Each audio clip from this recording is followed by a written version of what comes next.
My name's Paul. I come from California. I've been here a number of times. I'm in the program of AA. And, what happened really with me was that I started to lead fourth-step workshops, like my third year of sobriety back in San Francisco.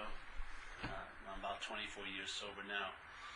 And I had gone to see these guys, Joe and Charlie. I don't know if you ever heard of them.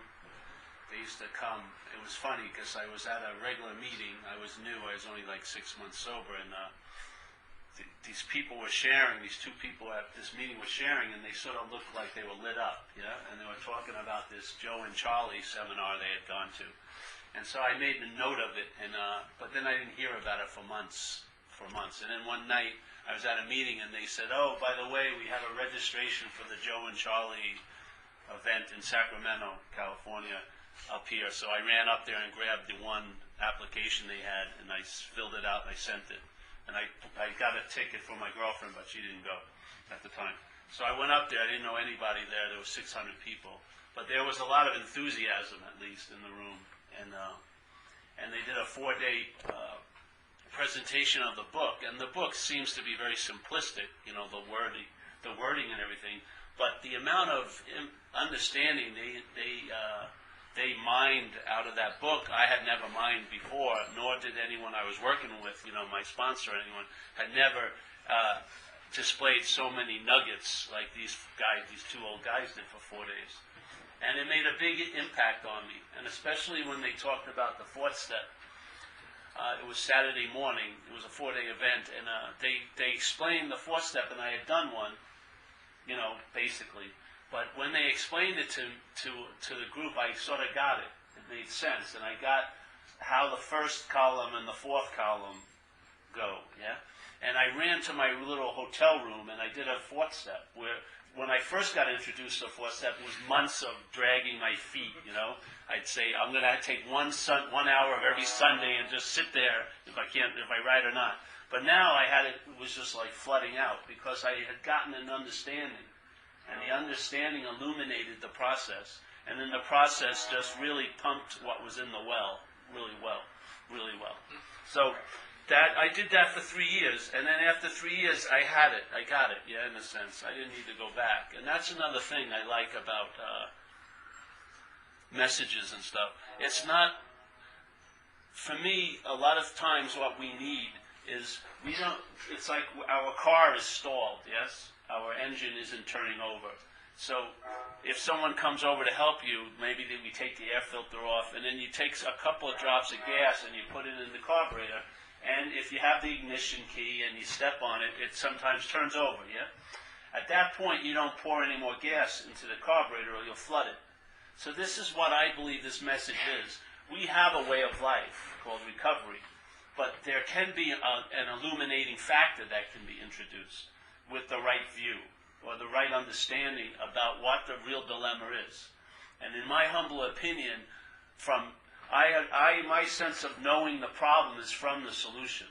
So I didn't know the problem when I was in the problem. I had an understanding of it, but I didn't really know it. I wasn't seeing it. But when a shift occurred, like they say in a psychic change or a radical shift of mind, a shift occurred in my head, and then I knew the problem by the solution.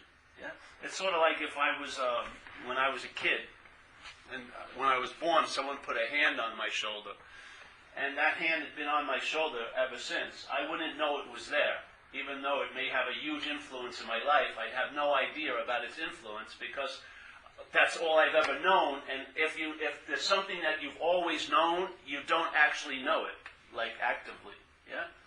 That's the problem in the sense about the solution, is it's already known, it's always known, but because it's always known, we don't actually know it now. Yeah?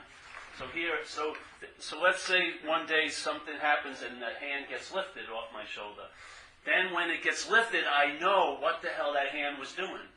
That hand was directing me. You know, that's why all my clothes were, you know, the shoulders were drooping all the time, and all like this. Then a lot of sense happens just by its absence, when there was no sense when it was on it. Even if I read about books about hands on shoulders and what it could do to a life, and I could sort of commiserate with that, but I didn't really get the tactile sense of it, because I was in the problem in a way. But when the problem is lifted, then you know it by the solution. Yeah? So like when I came into recovery, I still believed that you were the problem, yeah, in my life. And then in a subdivision, I believed police were the problem and judges. And then I came into AA, and they told me, when I heard the first step, it sounded like to me when I heard the first step that I was powerless over alcohol and drugs, and that powerlessness over alcohol caused my life to be unmanageable. That's how it read to me. And so therefore I assumed that if I stopped drinking and using, everything was going to go great, which I had a rude awakening that didn't happen. I had stories about certain patterns of behavior that I thought were produced by cocaine use. And after I stopped doing cocaine, they came back up in sobriety. Like it says in AA, and how it works, it says, we got to be convinced of 3 pertinent ideas, and our experiences before and after being sober, verify it. And the first one, to me, is a much more clarified statement than the first step, which is, I'm an alcoholic and I cannot manage life, my own life. Yeah, it's not that my lack of managerial quality isn't caused by my drinking or using. It's prior to my drinking and using. Yeah, actually, my drinking and using was one of my managing techniques. I was trying to deal with alcoholism, which I felt uncomfortable in my own skin, not when I was a kid, but as I started to grow up. And so after that point, when I found alcohol, that was my solution to alcoholism, and it brought me relief. Unfortunately, as many of us know, that relief becomes lesser and less, and the consequences become more and more. It's a really bad deal. But at the point of wanting relief, you make the deal at the beginning, but then you can't renege. It's like you signed the contract, and the parasite's now on you, and it ain't leaving you.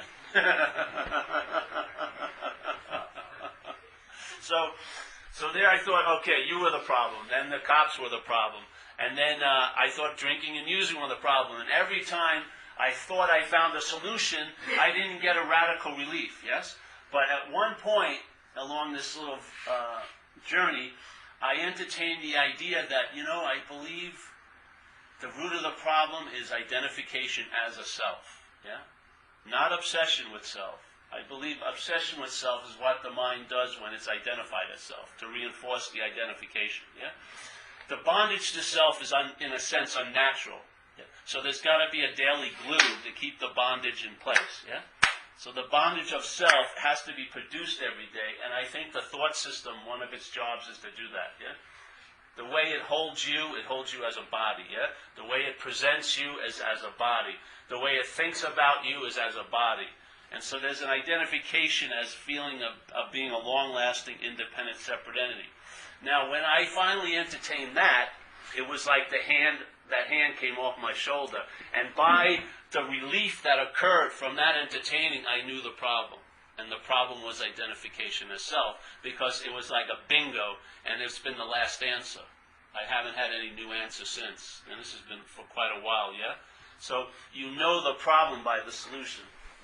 But before, let's say, there isn't that leap into that solution, you can have an understanding or a view, yeah, that can lead to vision sooner or later. Yes? So right now you have a view. Like one aspect of the view is that I am not the thinker of the thoughts. Yeah?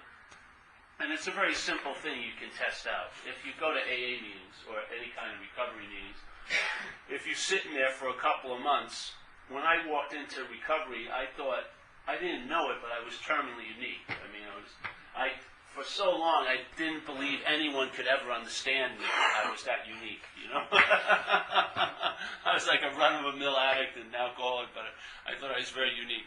And that no one thought the thoughts I thought, and no one felt the things I felt, and definitely no one did the heinous things that I did. Then when I listen to people share their thoughts, their feelings, and their reactions in life, into meetings, after a few months, I came to only 2 conclusions. Either they have my thoughts, how did they get them? How did they have my feelings? I thought they were my feelings, it was like a proprietary situation. Well, it seemed to be public domain, So, or they're not my thoughts, and they're not my feelings. It's not saying there's no thoughts and no feelings. it's really stating they're not mine. It's a difference, yeah? See, people believe that the solution of freedom is going to come from no thoughts. The solution comes from seeing thoughts as not yours. They're not, it's the it's the act of being identified that produces the bondage of self, yes? That to me is the claiming and the glue making. So when I started to entertain that, hey, these aren't my thoughts, I first held them as alcoholic thoughts, and I'll tell you, I had distance between me and them. Yeah, I got a little space, yes? And that little space sort of translated into a pause. So when those thoughts would appear, and they weren't held as mine, I had a little bit of an objective view of them. And I said, these are fucking crazy. I am not going to follow this right now. I'm going to shut up, call somebody, or watch a movie or something, but I'm not going to follow this little, And in that, I started to get freedom from the consequences of following these thoughts, yes? And of course, as soon as you start getting the relief, it verifies you're onto something. So the idea that the thoughts, they're happening, something's producing them, but I wouldn't say it's you. I would say the feeling that you are the producer of them is a thought itself. Yeah. So it's sort of like this, like if, I like to use this term, none of us in this room can really shit when we want to, basically, yeah? We can't. We can't even control. We're not pumping our own blood. We're not pumping our heart. We're not beating our heart. We're not digesting our food. If you did, you would have left a burrito in there from a week ago, and you couldn't get to it today. We're not doing all these activities of the body, yeah? And the brain is having an activity of thoughts, yeah? But we actually throw ourselves in the position of being the thinker of those thoughts, like we're doing it. Yet we can't even shit when we want to. It's an incredible leap of claiming a power that's not of our own. Yeah?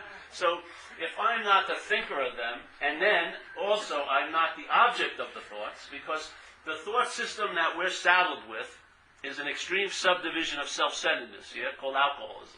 It really is. Everyone has a self-centered thought system, but ours is extremely obsessed with the idea of being the self, yes? That thought system projects or interprets a life, yeah? In other words, that thought system gives meaning to everything. And the biggest meaning it's given anything is you. That's the biggest meaning it can give. And it's given the meaning of being you to this body, yes? So here we are in this room, and if everyone described what was happening right now, they would be saying, I'm seeing a you, yeah? From where you are, you'd be saying, I'm seeing this you, yes? From this point, I'm seeing that you. Yeah?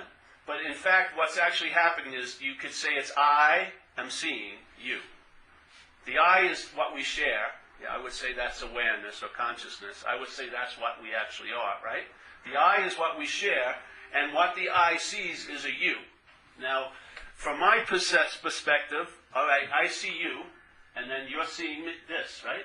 But when I ask myself, who is this you? I say it's me. Yeah? I'm the only me in the whole world. In this whole world of yous, yeah? And if everyone in this room voted what I was, they would say I'm a you, right? From your experience, right? You're looking, I'm a you, for sure. But stubbornly, I just bypass that information and I say, but this you is me. Yeah? As soon as the me happens, you're fucked, basically. Because it's very hard to learn from yous because they're not you, they're me. I'm me. Yeah? It's an incredible deterrent from any information getting in. Because you believe that the only thing you need to believe in to have everything seem to be totally different is that it's a me. Yeah? You don't understand. It's about me. Yeah? No, you understand greatly because you're going through the same mental head that I'm going through, and you're calling it me also. So the illness is not you, and it's definitely not I, it's me. Yeah? That's the identification.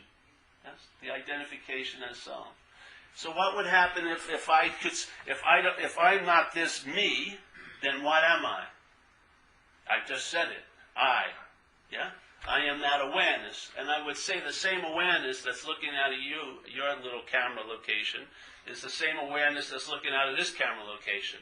And I would say what's actually experiencing here, everything is I. Yeah? It's happening through yous. Yeah? The mental process in this you says it's me, and that's where the bondage of self occurs. You get bonded to an idea of being a long-lasting, independent, separate entity, and you lose your sense of the nature of oneness with everyone else. Yeah? I would say that's the root of the disease for me. And so, okay, how does this disease, if it's not me, how does it claim to be me? Well, through the act of being identified. So that's what the process of selfing does. Selfing is an activity of mind that implies, infers, points at, refers back to a sense of being you. So if you're listening to it without any wisdom, you're going to take yourself to be all day a me. Yeah? All day. K. Paul is going to be broadcasting, selling you tons of commercials and lousy shit.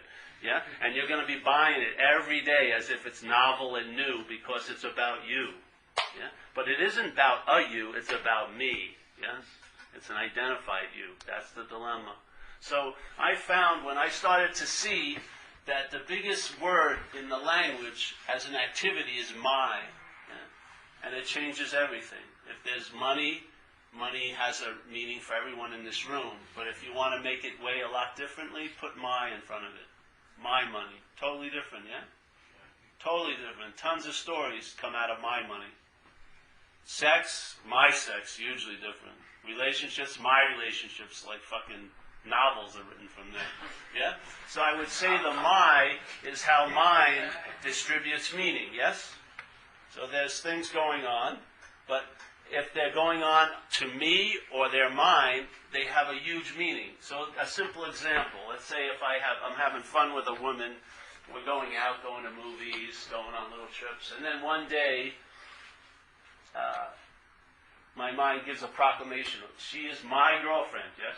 So now as soon as she becomes my girlfriend, then a few weeks later I'm up on stalking charges, I'm breaking into her internet, because I think because she's my girlfriend, I have the right to know what my girlfriend is doing at all times. You know what I mean? What happened to the relationship with the girlfriend? It changed dramatically as soon as the my was introduced, yeah? To me, that's the act of identification. That's what produces a heaviness. And if you're under a lot of heaviness for a period of time, you're going to want relief. It's just a natural reaction, yes? And of course, what's going to supply you the answer for that release is the problem. You're going to go to the exact thought system that has been producing the irritability, restlessness, and discontent and ask it for a strategy to get relief from the irritability, restlessness, and discontent, which it is very, very willing to do.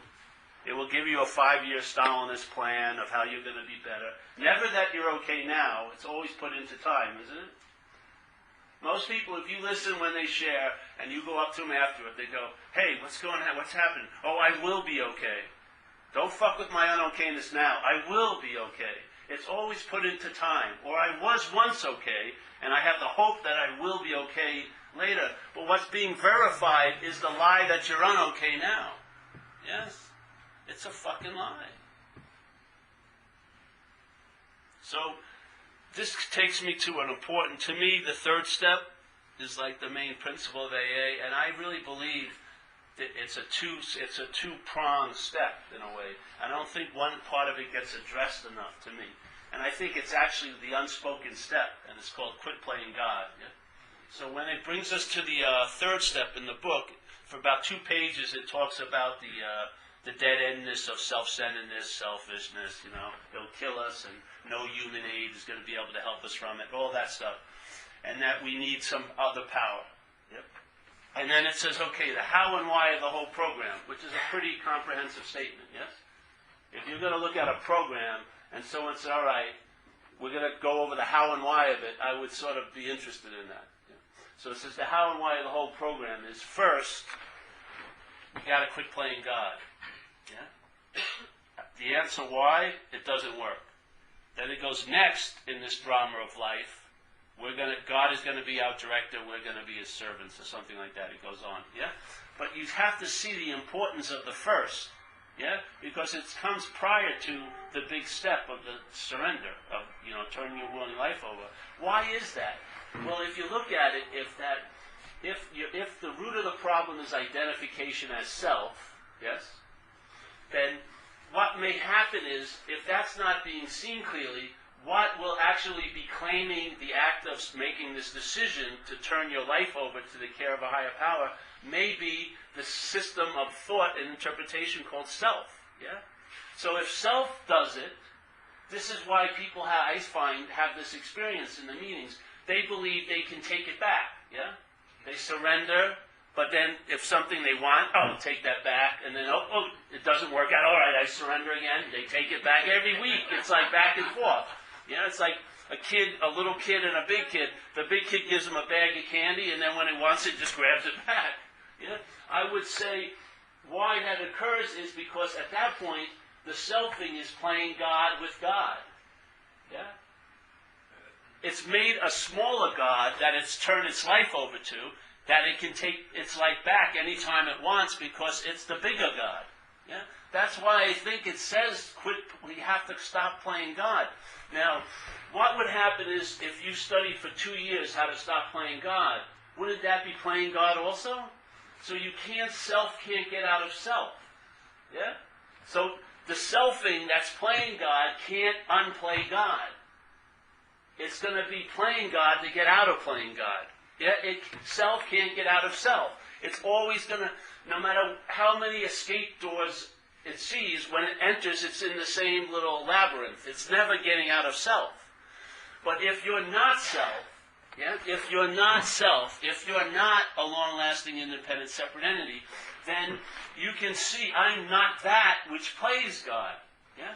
And if you're not that which plays God, you're now suspending the transfer of God juice, let's say, that you are, over to that mental process called selfing. It has to have the God juice to play God. Yeah? And the fact is, when the God juice is not given over to it, you start seeing what you used to see from. You start seeing its antics very clearly, where before you were totally confused, taking false evidence to be a real, quite a lot. Now you're seeing false evidence, and therefore it doesn't appear real to you anymore. Yes? Because false evidence cannot be real. It can only appear real to you. It has to have a you that's diluted to appear real to. It has no ability to be real. It can only appear real. Yeah? False evidence is it's false evidence. No matter how much you twist it, it's still false evidence. You and I are the main cog for it to transfer from false to appearing real by producing effects. Yeah? That's what the selfing does. It has the God juice because you've forgotten your nature and taken on that nature to be you, and now it's playing God with that God juice. We're going to say, no, I'm not that which is playing God, and that's taking back the God juice. Yeah? And then, see, God doesn't play God, it is God in a way. I don't like the word God, but let's just go with it, yeah? God doesn't have to play God, it is God. Something that isn't something will play it, yes? So, if that's the case, if I actually look at quit playing God as an incredible aspect of the program, then when the decision is made to turn my will, my life over, and I start doing the steps which actualize that decision, yes, there will be a clear understanding who and who isn't actually doing the steps. Yeah? And therefore, I don't have to live in surrender, forget. I get stabilized and surrendered. Yes? Surrendered. It's like I was at a meeting the other day, and a lady was sharing very, very poetically about, as an analogy of living in this valley, and then she goes, and then she gets confused, everything, and then she feels really free when she gets up to this ridge. But it's a big hike, and the last hill is really steep, and she calls it the third step hill. But by the time she climbs that hill and gets to the ridge, she feels that presence, and she sees that vista, yes? And she feels the sense of that higher power. But then, inevitably, she's back on the valley again, climbing, and she can't wait to get to that, and maybe she won't be able to make it up that third step hill. And she went on describing this for about 10 minutes, and I just shared that. I said, why not just move to the ridge? Yeah? Why not live on the ridge? Forget the whole trekking and having only up on the ridge will this happen. Therefore, if you find yourself not to be on the ridge, it's not happening. I need a power that's always available at all times. I cannot have it dependent on me as the God player. Only on the ridge do I feel that presence. Give me a fucking break. Move to the ridge. Why do I want to keep living on the valley? In hopes of climbing the ridge. I'll just move to the ridge. To me, that's what it's like. It can be a quantum leap. We have the way of life. We have the God rails, the G-O-D rails that keep that big, free, crazy dog of alcoholism asleep so you can have the run of your life, yeah? We have the way to keep that big dog asleep, but then you can leap into different states. I mean, radical freedom, like free-range alcoholics, yeah? You can be actually radically free. You can actually sense and live from the problem doesn't exist for you anymore. And know how that stabilizes? When it doesn't exist as you. And if the problem is identification as self, that's how it exists. It exists as you. It may have the problem, and then it may get over it, but it never gets out of that. Yeah? Because you're still bonded to the idea of being a self. Yeah? And if the problem is claiming the solution, it's going to neuter the solution somewhat. So it says, at one point, it says, with no thought or effort on your part. You see, a lot of times in life, in this program, we have to carry the ball. But there are certain points where you put it down and something else picks it up. When there's no thought or effort on your part, you'll be placed in a position of neutrality. You couldn't find neutrality if it was staring you in the face. We're placed in there. Yeah, because our mind is extremely split, dualistically, yes? That's what it's like. So we're placed in a position of neutrality with no thought or effort on our part. The problem will not exist for us anymore. It's like being reborn. Yeah? And I've had that sense. And it's always available, that sense. It doesn't mean I'm having an experience of it all the time, but the state of it is always so. Yeah? I could care less in a sense about experiences unless they're not really, someone killing me or running me over. Basically, it's the state. It's the attitude and outlook that's infused with gratitude, which is infused with freedom, that influences all my experiences all day. My experiences don't influence my state. The state influences the experiences. Yeah. Experiences are how much you can consume experiences. You can get so many experiences and then come to the conclusion you're a spiritual person. It's all bullshit. You can't become what you already are. All you can do is recognize it. Yeah? Once you recognize it, you'll realize I was never that. And that's the freedom from it. The freedom from it was, I was in it, then I got out of it, only to go back in it again? No. The real freedom is I was never in it. That's the best way to get out of anything, is never being in it. Yeah? It takes absolutely no time. And I'll tell you, my sense of this thing is a timeless solution. It really is. When it's in the thought system that we're listening to most of the time, the thought system presents us as a body. That's what it does. And what it does is, when you think about you in the past, you think about you as a body, yes? When the thought system thinks about you, it's presented as a body. And when it's worrying about you, it's worrying about a body. Yeah? The thought system has its limitations. It takes you to be a body. Yeah? Now, the best you can do if you listen to this thought system is to try to acquire a spiritual condition and put it onto a body condition as the primary condition. What would happen if you are a spiritual condition primarily? Yeah? That, I would think, like it says in the book, our daily reprieve is contingent on the maintenance of our spiritual condition. Could you imagine the highest form of maintenance would be realizing you're a spiritual condition? Yeah. I mean, it's the perfect way to maintain itself because it's always being it. Yeah? It's not some... And then, who tells you if you're getting close to God? Your head. Yeah? I would say that's God playing, isn't it? Who tells you how far away from the truth you are today? Up here, yeah? It's like, when you're a kid and they play that thing in like Easter, they tie the eggs or something, and then people, and then some sadistic adult would be going, you're getting warmer, and there's no eggs at all anywhere. Oh, come on, kids, keep looking. It's all hot, oh, cold. That's what their mind's like. It's playing God with God. It's always available at all times because it's timeless. Yes? It's timeless. It's a timeless solution. That's what a pause is in the program. We call it a pause, yeah? A pause is a timeless, it's a moment in time that has more emphasis on the timelessness, yeah? And I've seen lives change in what we call a 1 second pause. But a whole direction of a life shifted in that pause, because in that 1 second, it's not 1 second. It's infinite.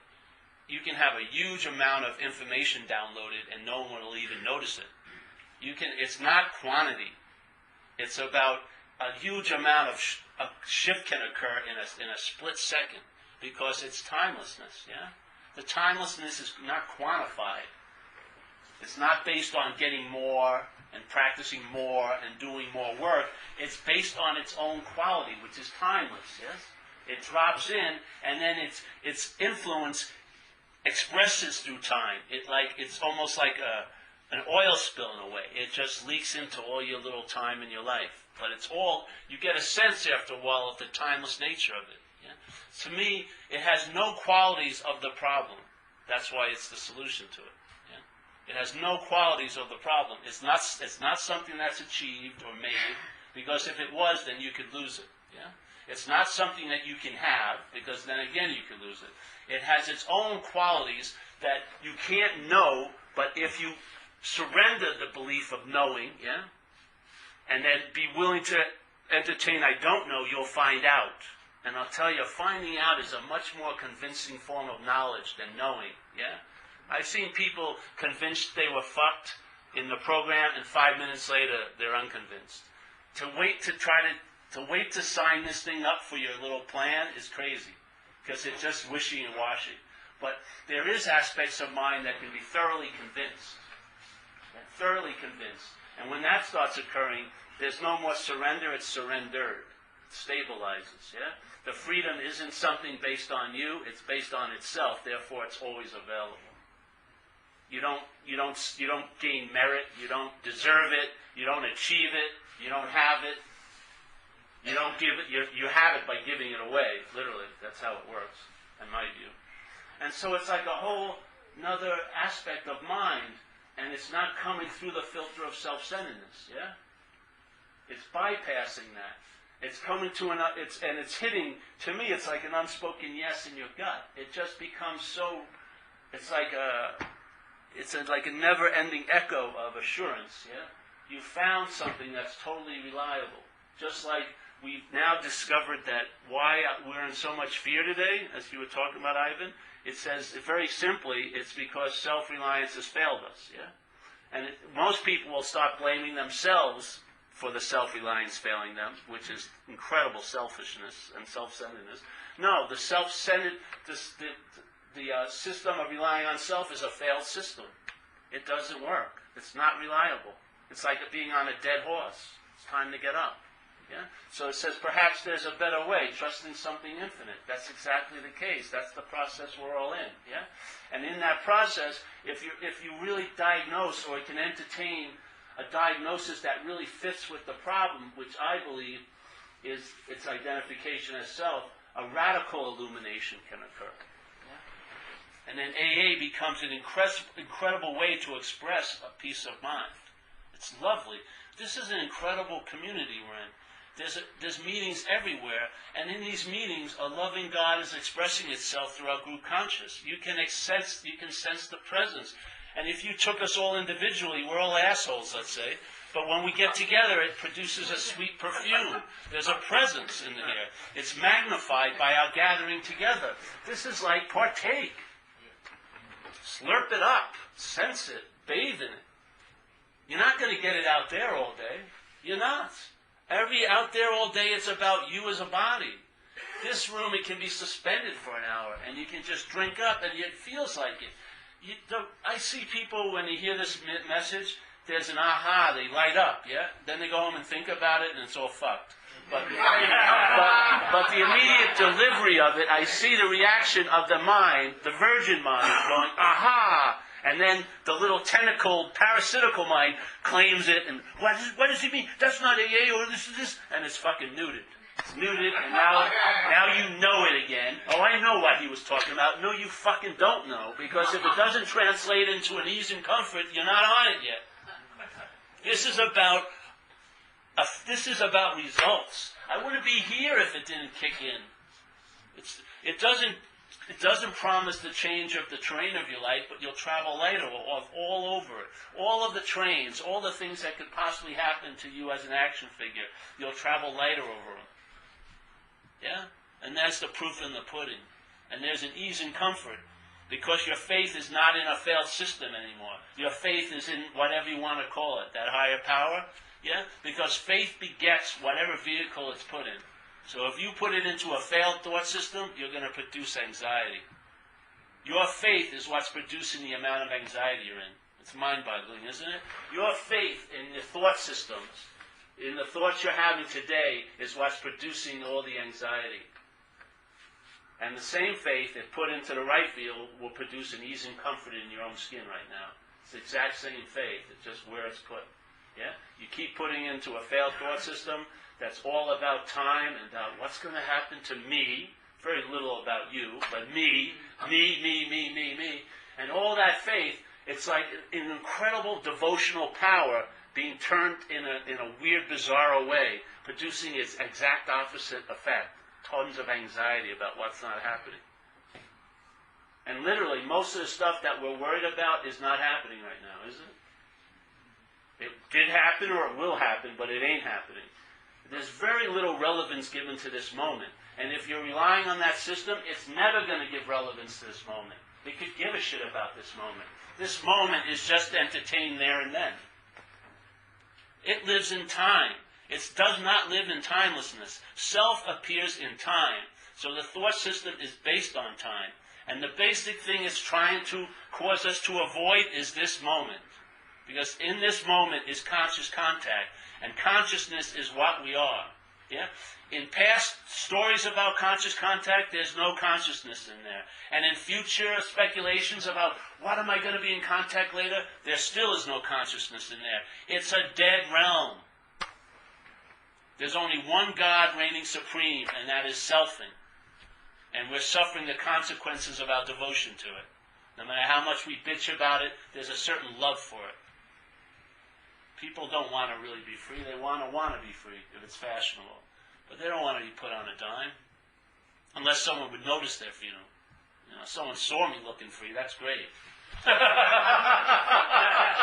It's like I surf, you know, it's funny. When you're surfing, there's a joy of whatever you're doing, but the egoic aspect of the mind is just hoping someone saw me catch that big wave on the shore. So I can be called a surfer. It's constantly seeking identification because it doesn't have a fucking life. It's a parasitical tendency. It's living off of you right now. That thought system is like a tentacle-laden parasite that's feeding off of you. And you can't entertain throwing it off because you're identified as it. That's its greatest strategy. It's a very hostile takeover. Everyone can admit that. Anyone who's had alcoholism, it's not a very benevolent takeover when that parasite takes this over. It's very hostile. You would think that your natural reaction would be to throw that parasite off. And it would be if you were clear about the host. But the parasitical system produces itself to be the host. You take self to be you. Therefore, you can't, no matter how bad it gets, you can't entertain being free of it except killing yourself. And that's what some people do. But then you can try to get therapy for it, socialize it. Maybe you'll be able to go to a picnic and not flip out, or have a month-long relationship work or something. All these little small successes. Oh, it's getting okay. Yeah? But you can't entertain being free of it because you're identified as it. But if you're not that, which is bonding you, then you immediately can entertain, hey, I can be free of it. Yes? And as soon as the mind wakes up to that possibility, there's no stopping it. No stopping it. It's not now trying to be free as it, which is what most of us are doing. It's actually starting to entertain, I can be free from it. Yeah? It's a totally different ballgame. And one of the biggest things that drops off is the narration of your day. this little thing that's yapping all day like an accountant. Did I accrue value? Is there hope someone's going to like me or whatever? All that noise just goes down. And then you just walk in a room and you experience walking in a room. Yeah? You just start experiencing things instead of living a narration of it up here. Yeah? That's not what used to happen with me. I felt like there was a football game, but all my attention was in the booth and listening to Howard Cosell talk about the football game. Oh, what does this mean if I punt right now? Fucking punt! It doesn't mean that much at all. Yeah? You know what I mean? If I turn left, my whole life will be different. No, it isn't. You're not that important. Just turn left. You know, it doesn't. You know what I mean? You're not profoundly important. You're not.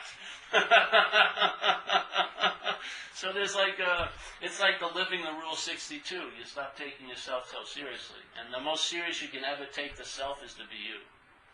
That's the most serious you can. After you've done that, you're way past the point of obsession. You're in the realm of identification. When you suffer from identification, you don't know it. You do sooner or later find out about if you suffer from an obsession, but some people never find out they're suffering from identification. And that identification will spawn obsessions, and it will act like it wants to get out of the obsessions, but the biggest obsession is never seen. The first addiction of mind is the self. Yeah? And that spawns all the other addictions. When I got loaded, I was trying to get relief from addiction to self, basically. Yeah? That's what I was doing. I was in the addiction to self. It was causing a lot of irritability, restlessness, and discontent, and therefore I did drugs and alcohol to get relief from that addiction to self, and they produced their own addictions and their own consequences, only better to camouflage the original addiction. Yeah? We're just trying to point out to that, which is the original addiction. And if I'm not that, then all new possibilities will show up in your life. And I tell you, it illuminated the steps for me greatly. Because when I did the fourth step, after this started to be entertained, the way I read it was, I can put it this way, and I say it every time I come here, because I think I've never heard it, I didn't hear it out there when I was in the program. And it says on page 64, it says, all right, being convinced, and the word convinced means to believe with certainty. So it says being convinced. So there is, in the book, it's like there's preparatory points to get to before you jump into certain steps. Yeah? So it says being convinced that self manifested in various ways. You know, so self appears or manifests in various ways. Is what has defeated us. Yeah. So it's a very, very good statement. So because it separates the two, us and self. And if you ask everyone in this room what self defeated them, we'd all have the same answer. It would be myself. Self hasn't defeated me. It's the act of being identified as that self that defeats me. You know, you got to watch this. It sounds semantically, but it's a huge difference. Because if you take self to be an object that's inherently outside of you, ready to attack you at all times, you're going to live in fear. It's not. Self doesn't have much juice. It gets the juice from the mind. When a mind, as ours, becomes identified as what it's not, it transfers a lot of juice to that. And that's how self plays God. It uses our juice to play God. Yeah? So it says, all right, self is what has defeated us, manifested in various ways. After we're convinced of that, we will now look at its, meaning self's, common manifestations. We're not even going to go into all the ones. There's tons of them. So there's tons of them. But all right, and in the next paragraph it says resentment. So if you look at it this way, this is how I see it, we're actually doing an inventory on the expressions of self in our life. Yeah? And so if I have a lot of resentment and anxiety and fear, then that sort of tells me that selfing has a carte blanche access into all the aspects of my life, man. It's producing its effects on all the things I hold dear, like relationships, let's say security, this and that. Yeah? Which that's what it does. It takes we have a certain basic needs because we're in a body seemingly, and it really riffs on those needs, and it gives tons of meaning to things. Like when I remember I did the sex inventory, I realized that I wasn't acting out sexually for sex. It was for self-esteem, really. If a very pretty woman let me go horizontal with her, I said that makes me okay. Therefore, I had to go out with girls like drugs because the okayness would wear off. like when I saw her in the morning, maybe, and then I have to go out again to get okay again, and okay again, and okay again, and okay again, and okay again. So it had very little to do with sex. It had a lot to do with self-esteem. So you see that when selfing claims these things, it gives a lot of meaning to them, like just basic instinctual drives. And in those areas, it gets to manifest, yeah? Its expressions. And the grosser ones are resentments, fear, harming other people in the pursuit of what you want. Now, if you keep calling the fear that is self-manifesting through you yours, I would say that's the act of being identified as self. Yeah? If you're claiming the expressions or the qualities of a foreign system that's moving through you as yours, I would say that's being identified as it. I would say that's the activity of the root of the problem. That's the diagnosis. And when I saw that diagnosis and I entertained it, the relief I got verified the diagnosis, yeah? It's like, yeah, if I got an ointment and it says, I don't know what I have a rash on my leg, and I put the ointment on, and I use about 12 ointments, one ointment works, I look it up and it says, oh, this is for psoriasis. And I come to the conclusion I must have had psoriasis because the rash is gone. So this is the same way. I came to this conclusion because the results verified the possibility, yeah? That I'm not that it's the act of being identified as self. And that's what I believe the mind's doing. I call it selfing all day, yeah? It's selfing, applying the glue to this idea of being a self. So that your mind, you, what I actually call you, is bonded to this idea of being what you're not. And then living a life based on what you're not. So, and then your powerful juice of faith is producing the incredible panoramic visions of fear all day. Because you have total faith in a failed system.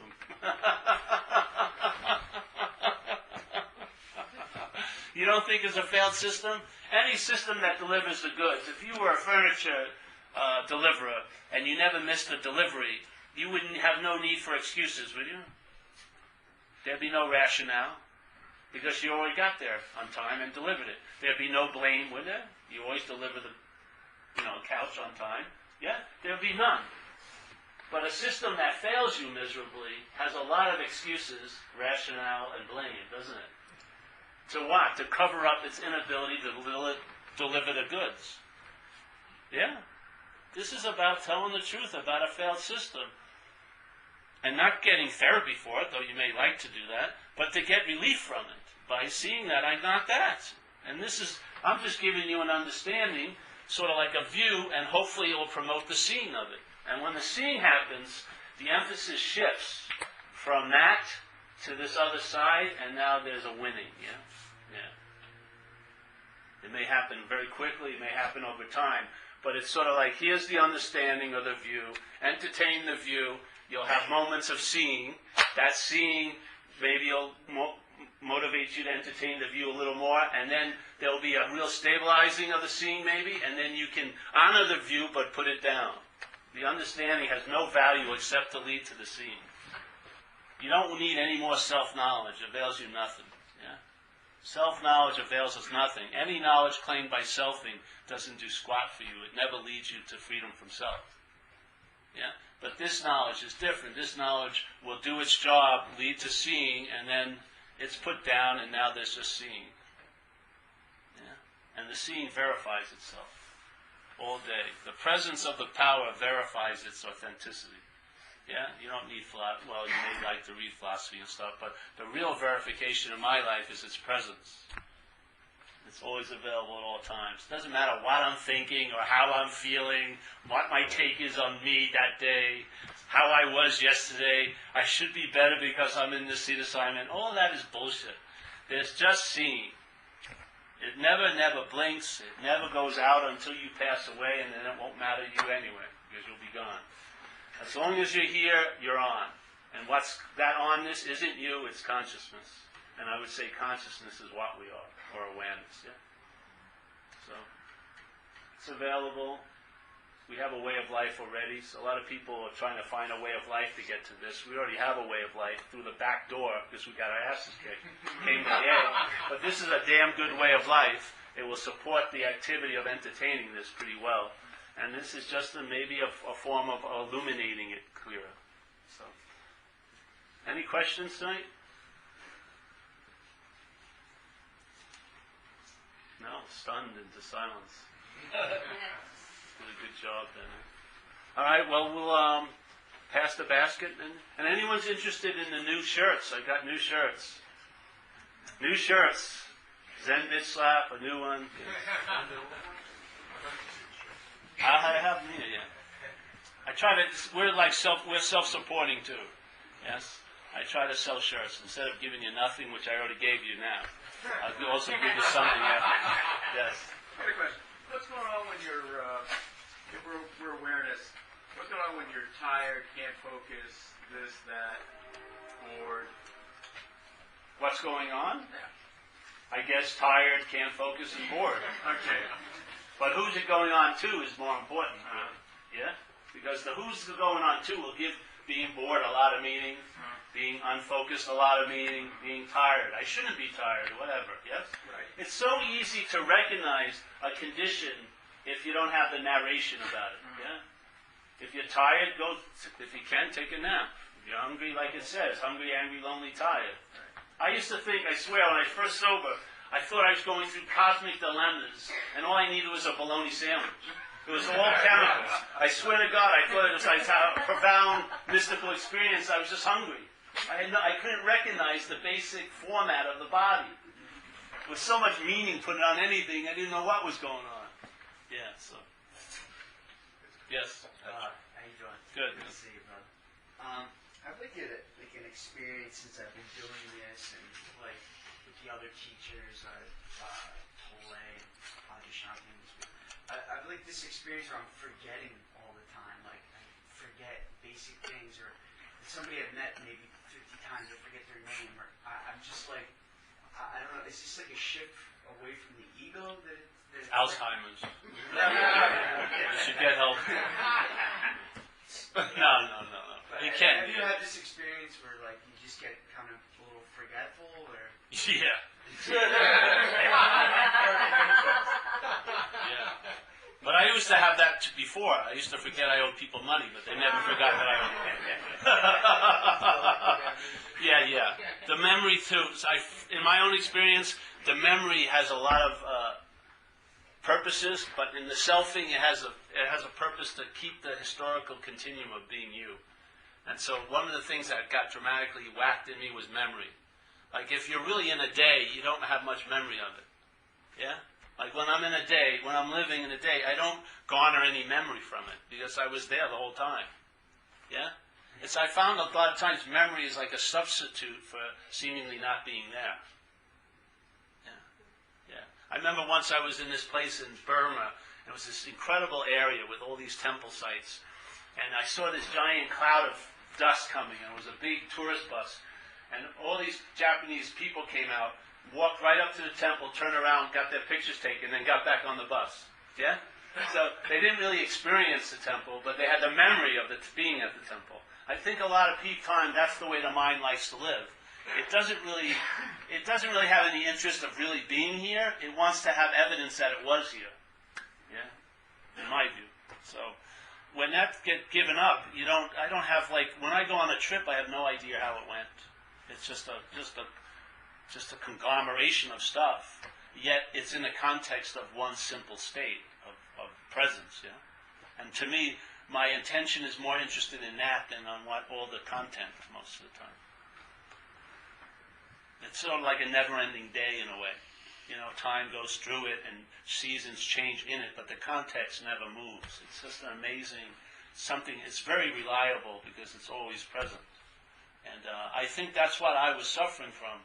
I'm so jittery from relying on something that was unreliable for years. I've been seeking a source of reliability which can't be found in humans or in teachers or anything like that. It's got to be authenticated where you are, I find. And it has happened in a sense. And by it happening, I know that was a need I had. I didn't want to put my authority on anyone else anymore. I don't want to have to go see someone to get something. They're there to invite me to entertain. I'm that already. And so that's why I like that, because I've never missed any meetings that I've ever given. Yeah, I've never missed one meeting yet. So I come to every meeting. I mean, there have been thousands of them now, and I've been listening to every one of them. It's not like I'm talking. Something comes through, and I listen just as much, or maybe more so, because I honor where it's coming from. By all of the downloads, there's been an intimation of where it's coming from. And that which I can never know or describe or have an experience of, I have an intimation of it. And it's fucking wonderful in my view. Yeah. Power way beyond any powers we've met in this place. So, I mean, self-centeredness, alcoholism, though seemingly extremely powerful, is quite small compared to what we're in contact with now. Yeah, this power that's greater than it. If you're willing, and then honor also. Honoring, I think, is important. It keeps it flowing. So in other words, my attention, while looking at everything out here, is always looking back in a sense, looking at that original face or that.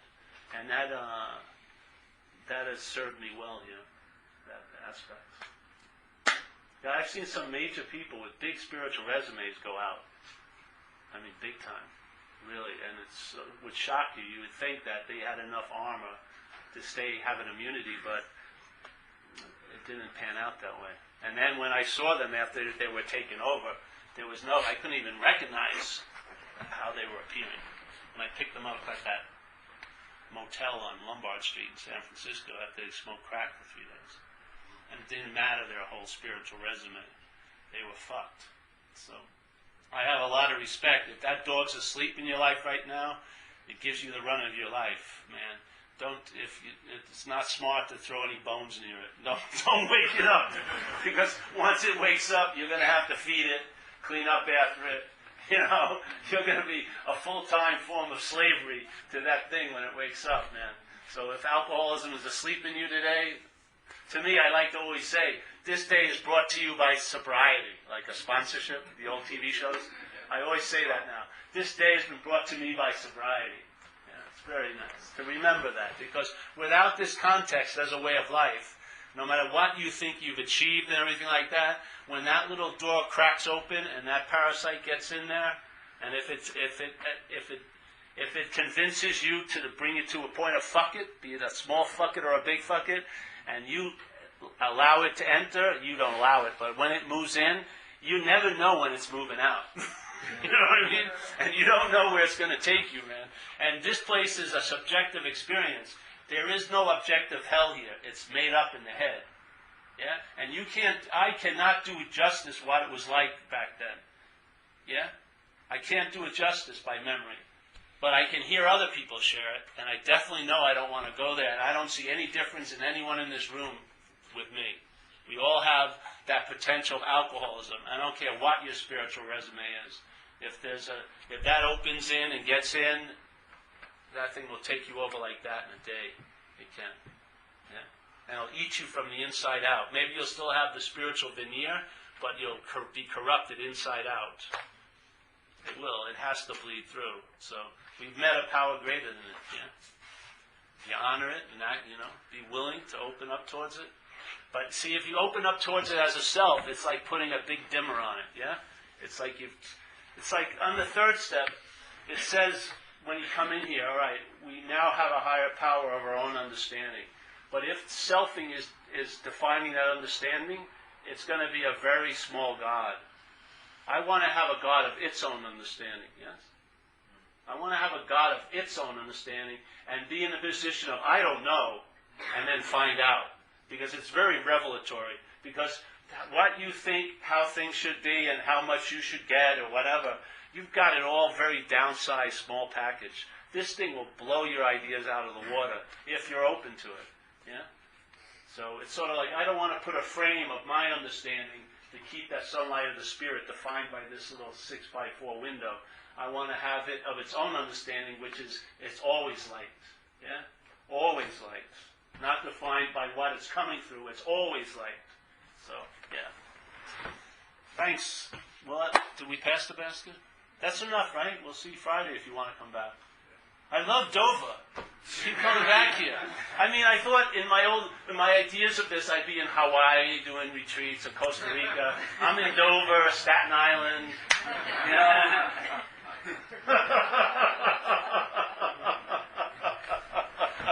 So we end with the Serenity Prayer. Any question more if you want? No? All right. Yes? I have one. Yeah. AA sort of brought me to Theravada Buddhism and the idea of self and no self.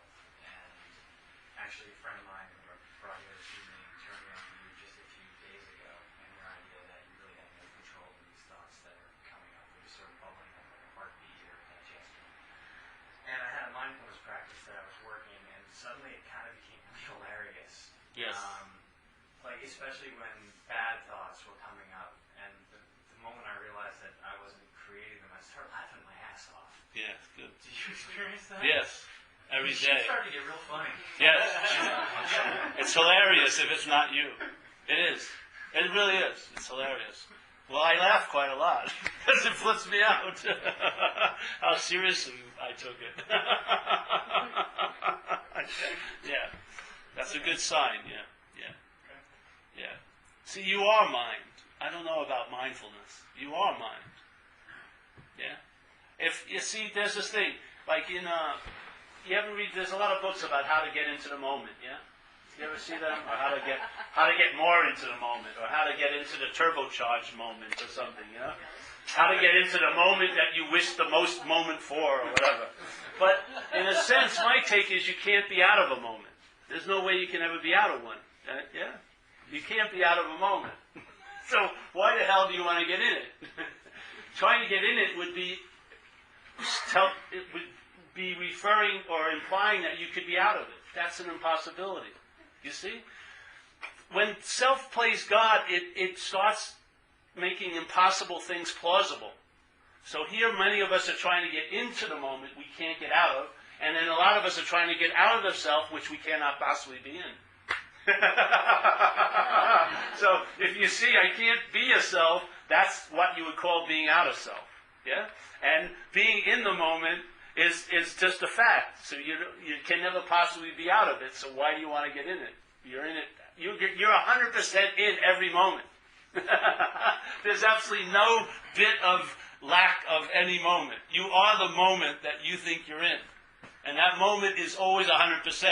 Your participation in it may seem to be less, but the moment is 100%. And I would say we're the moment, not what's trying to be in the moment or out of the moment. We are which that moment is. Yeah. And then the whole idea of getting out of self, fuck. Every time all I hear about people who are supposedly getting out of self is being in self. I never heard as much being in self before. But everyone who's occupied in getting out of self, all they talk about is being in self. What happens if it's impossible, you are not a self, nor can you ever be a self. So if it's impossible to be in self, then I don't have to get out of it. That's being out of it. You see? That's the timeless solution. The timeless solution, let's say, if a problem is imaginary, it's recognizing it's imaginary. It takes absolutely no time to get out of it then. Yes? That's the timeless quality. If you're in something, it's going to take you time to get out of it. That's a process here.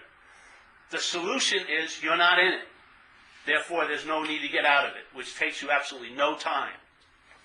That's what I love about this message. Its consistent, inherent, persistent quality is timelessness. If you want to keep putting it into time and practices and processes, go right ahead. But you're never going to change its quality. It's timeless. It's like a thief in the night, like they say in the Bible.